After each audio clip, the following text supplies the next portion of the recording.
Hello, welcome to another tonalist landscape oil painting demonstration. This is your painter in residence. I'm Francis McCarthy, and the painting I'm bringing you today is called Winter Field. It's a 12 by 16, and I painted this a couple weeks back, and it's a pretty long video in the members area. It's four 4 hours and 37 minutes. That's going to be quite the upload, and we'll see who has the strength and tenacity to get through it.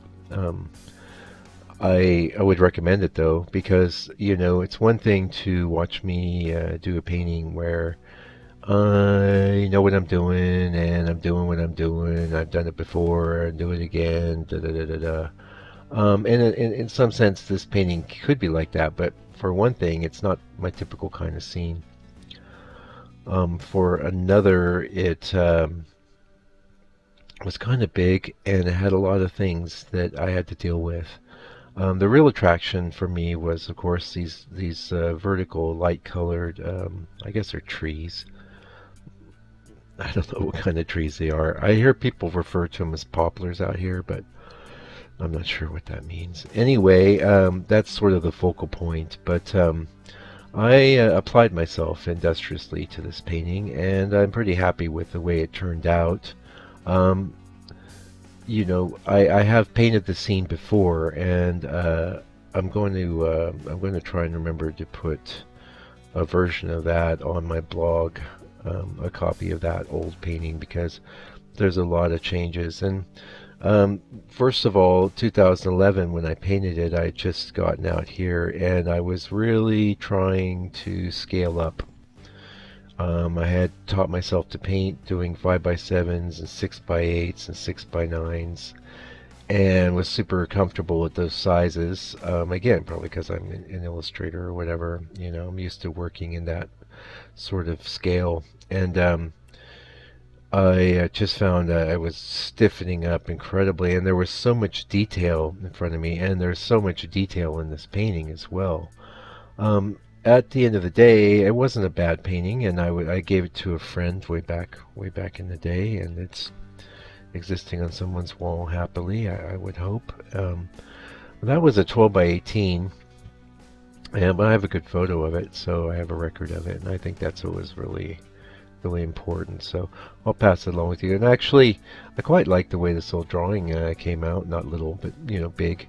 Um, this sort of scene, by the way, has like I come across this kind of scene all the time, and I usually pass on it because what I would call it is all in a row scene. There's nothing really coming in from either side. And that's how I painted it before. But one of the strategies I have for dealing with that is, like in this one, I inserted a stream, and I think that helps break things up. And of course, you know me, I darken the corners a bit too to help pull you into the focus. But this is a pretty typical winter scene from out here where I live, and I'm going to put it up in the show I have coming up, and hopefully people are going to be into it. So what was I going to talk about today? Well, I'm still working on my ongoing project, and I just did a section where basically it's an overview of the process of how you would go about getting a painting done and the steps involved. And I thought I'd give you a break from all the rampant philosophy on this channel because, I know a lot of you just want concrete things that you can hold on to. That said, though, all the concrete tips and tricks and use this brush or that color or do this, do that, they don't add up to a hill of beans compared to the attitude and frame of mind that you're adopting as you're working, just saying. And that's directly going to be colored by philosophy. So that's all I'll say about that right now. But basically, when I want to start a painting like this painting, that would be a good example. I'm driving around with my wife. Usually I see a scene, and there's a lot of scenes that I think might work. I have one really a much better sense of what will work now than I used to because I failed so much at trying to do certain types of scenes. But I come across a scene, I take photographs. I have a really good camera. I have a Canon 5D Mark II or something, Mark III, whatever it is, Mark IV. And but at the end of the day, any record of a scene is fine, even if it's your phone. What I like about my Canon is, of course, I can capture a broad range of values and good detail. And even if I'm not going to paint that detail, I want to have it. That's just the way I am. So I take good quality photos. And one thing I always point out is that you want to you may never, in fact, even if it's a scene you drive by every day, there's change of seasons, there's weather, there's all sorts of things going on. Whatever caught your eye at that particular moment, do your best to record it in a bunch of different ways. And one thing I like to point out too when you're doing photography, make sure you crouch down. We always take every picture standing up at our human level, which a lot of times is looking down on things. So many scenes could be more interesting, which is a slightly lower perspective. So that's a big tip I'm passing on to you because I love you. You come around here all the time. You're my mate. Anyway, you got the photo. I have thousands and thousands of photos. Most of them won't work. A lot of times you get home and you go, oh, I don't know about this. This isn't going to work so good. Sometimes there are ones that will work, or that a lot of things need to be changed or eliminated or modified. And that's the next step. Basically get that in the Photoshop. Just start changing, modifying. Like in this case, I added a stream. I believe it could be the sky that came in with the reference. It's just a kind of gray sky, but you might want to note in this sky that it was a gray sky, but look at all the different colors I put in, the purples and pinks and different blues and warm and cool grays and all sorts of things. Like when you're going after a gray sky, don't just paint it with gray. It's another tip. Anyway, I like to modify a photo. I can actually work quite hard on it, depending on the photo. It may be as simple as just throwing a color cast over it, or doing some vignetting, or adding a stream or a sky or whatever. But I get a photo set up, and at that time, usually too, I'm thinking about the proportions. Now, most photos come in from a full frame camera sensor to proportion of which would be equivalent to 12 by 18. So this would have been cropped a little as a 12 by 16. That's also 8 by 12 or 4 by 6. You're getting it, right? It's like 1/3 again bigger.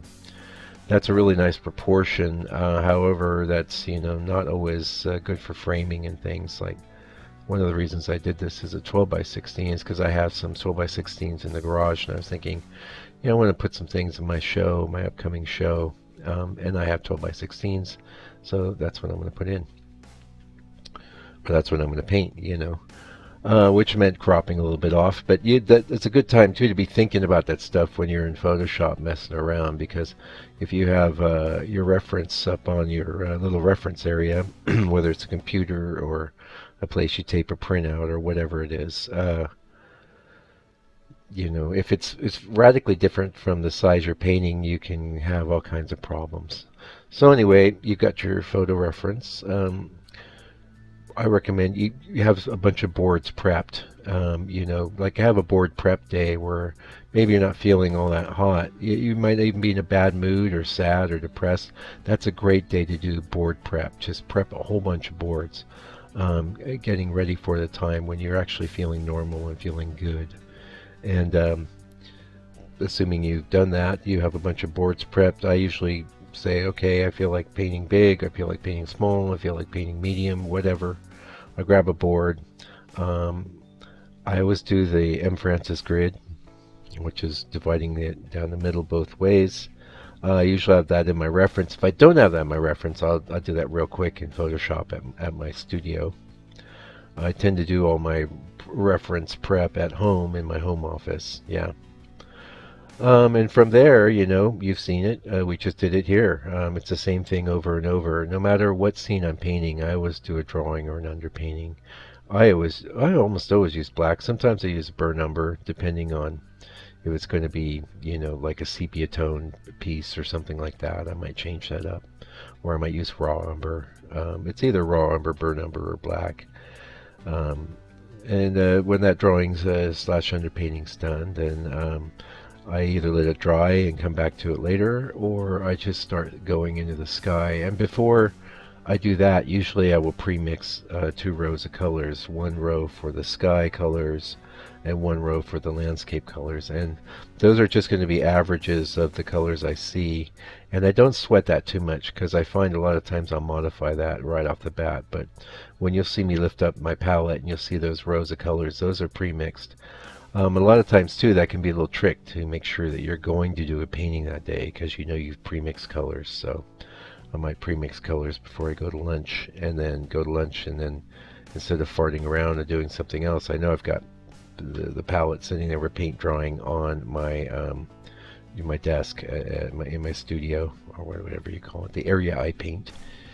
Anyway, from there, I go into the sky. I like to start up in the upper, you notice all the time, I always start in the upper left-hand corner. That's a holdover from my years of drawing, because when you're dealing with lead or pigment, or charcoal, I mean, you don't want to get your hand on it. So you always start at the upper left and move your way down if you're right-handed. If you're left-handed, I guess it'd be the opposite way. I get the sky in, and I just try and move through the whole thing. Usually maybe I'll do the sky blue if there's blue in there, or the sky tone first, or I might do the darkest grays. A lot of times I'll do the darkest grays, and then I move from those into the lightest. And then it's back down the landscape. Now when I've done the landscape, usually I've used black. I have some fairly dark values there, but one of the first things I'll always do is get in and restate those dark values a little bit darker. And if the painting's dry, I want them wet so that I can work right out of them with the next darkest color, the next lightest color, however you want to put it. So maybe I've got black as my darkest, and then I've mixed a dark green. I'll go into that, and work from there out to the medium greens, to the round browns, reds, whatever, and do all the middle color tones, and then I do the lightest tones, and then the highlights, and then that hopefully will be done. The painting will be done. There are times, like in this particular case, I did have to let the painting dry because, and you'll see we're kind of coming up at that place. I liked those vertical trees, bushes, or whatever they are, but they needed to be brighter, and so that's what you see me doing now. I didn't feel like I could pull that off wet into wet. Who knows, if I take the scene on again in another 10 years, I'll have a sense of that. But if you do have to take a painting that's basically all covered, alla prima, and put that on the easel, you need to be very careful that you don't start overworking it. For example, in this one, you'll notice I don't touch that sky. Not necessarily because the sky is so brilliant, but the sky looks fine, and it isn't going to look better with me adding little tweaky bits. And this is something that your journeyman slash painter starting out does constantly, which is overwork things, overdo things, pull things off that reference and slap it onto the painting. And I mean, this is like sort of a natural idea, like, oh, if I work harder it'll be better, and there's definitely some parts to life that are like that. Like, say, if you're cleaning the kitchen, if you work a little harder, the kitchen will be cleaner. But if you're creating a work of art, you need to kind of be in a state of you can't be too intellectually driven. You have to be going from a feeling basis. The mind needs to be involved as well, and you have to leave space for the intuition and the universe to kind of move through you as well. And I won't go too deep into that stuff, but whatever, it doesn't matter what language you use to describe the phenomenon or the state of mind that you have to attain. The fact is that you must attain a state of mind that's very similar to what I've outlined. So anyway, that's it. Then you're done. The painting gets on, into someone's house, God willing. Maybe someone buys it, you give it away, and it's treasured and passed down from generation to generation, and everyone is so happy. Anyway, How's that for a little overview for you? Anyway, like I said, I'll be back with another video real soon. Meanwhile, appreciate you watching this one. Go check out the members area. And till I see you again, do me a favor, do me a solid. Take good care of yourself, your family, all your loved ones. Love your enemies, and stay